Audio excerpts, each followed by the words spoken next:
Welcome to this myth-busting talk about creatine and dehydration. You've probably heard people worry that taking creatine will dry you out, cause muscle cramps, or even make you sick in the heat.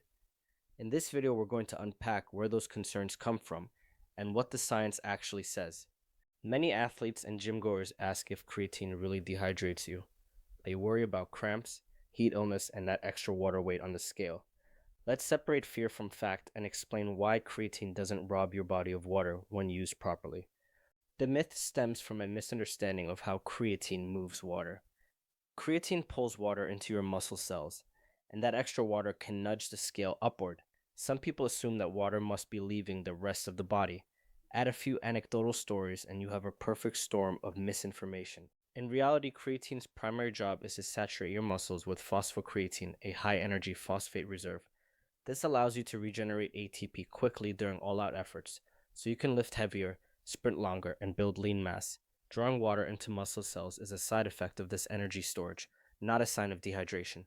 Think of creatine as adding a reservoir inside your muscle fibers. You're actually increasing total body water. Blood volume and extracellular fluid stay the same. The water simply moves into your muscles, and that may even help keep you cooler during hard workouts. You're not losing water, you're just storing more in a different compartment. So, how did the dehydration myth take root? Early users often loaded with around 20 grams per day.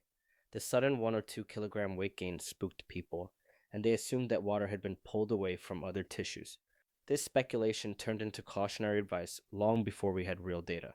Controlled trials have now answered these questions. Studies in hot conditions show that creatine users tolerate heat just as well as those on a placebo.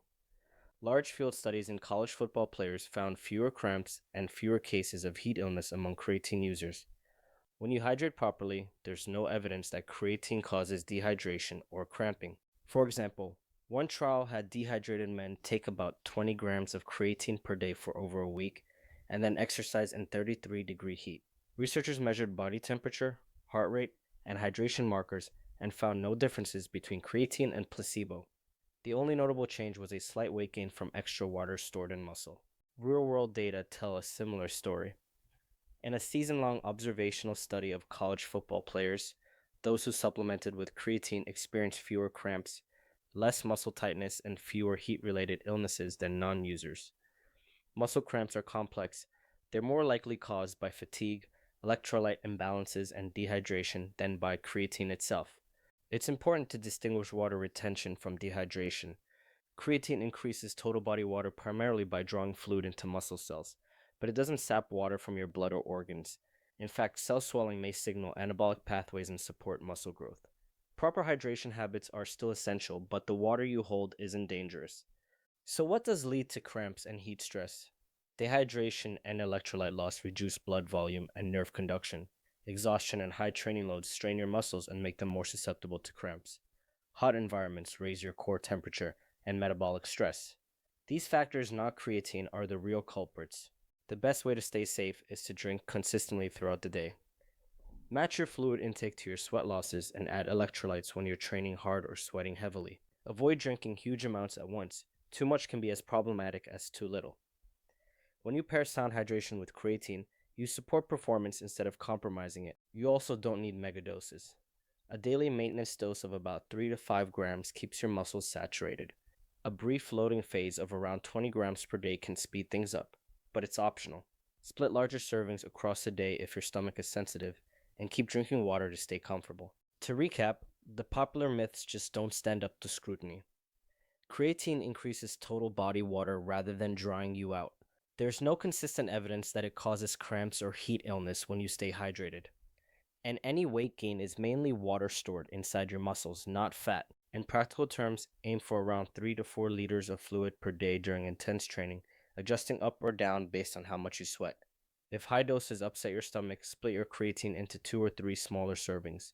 Combine it with balanced meals and electrolytes, and monitor your urine color and daily body weight to make sure you're adequately hydrated. Creatine is particularly helpful for athletes focused on strength, power, and repeated sprint performance. It's also useful for people training in hot conditions who are diligent about fluid intake. Athletes with high sweat rates may find that creatine's intracellular water support aids recovery. In short, anyone looking for a well-researched performance aid can benefit. Conversely, if you struggle to drink enough water or have kidney issues, creatine may not be for you. Endurance focused athletes with little high intensity work won't see the same returns, and those prone to stomach upset might start with a smaller dose or hold off on loading until they can manage their hydration.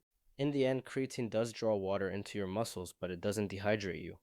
By following sensible hydration practices, you can avoid cramps and heat issues. The research is overwhelmingly positive about its safety and performance benefits. Dose it correctly, stay hydrated, and enjoy the boost. Remember these takeaways. Creatine's osmotic effect is a sign of success, not dehydration. Studies show no increased risk of cramps or heat illness when you hydrate properly. A daily dose around 3 to 5 grams is sufficient, and pairing creatine with good hydration keeps you performing at your best. With these simple steps, creatine remains one of the safest and most effective supplements you can use,